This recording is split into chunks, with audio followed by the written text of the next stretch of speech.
TS diving here, beach front at the catamaran out at the Conch House. I do not see the slip number, but the customer said that the split color sinks need to be replaced. I do not think they do. They still look pretty good.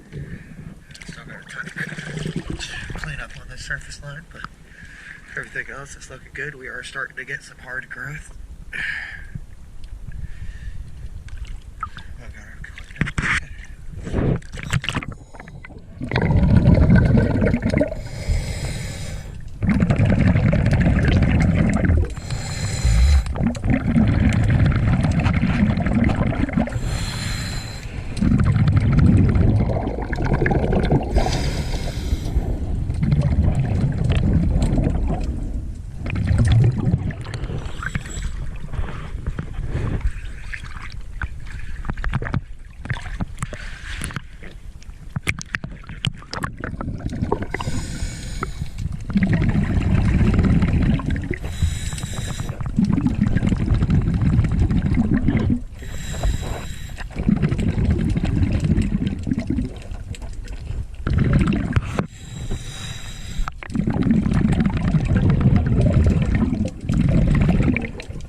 This thing's look pretty good, but I don't know if you can see it in the video, but there's some kind of plastic mesh wrapped up in that prop. I got it cleaned out pretty good.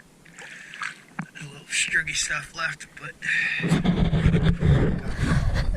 last time. Thank you very much.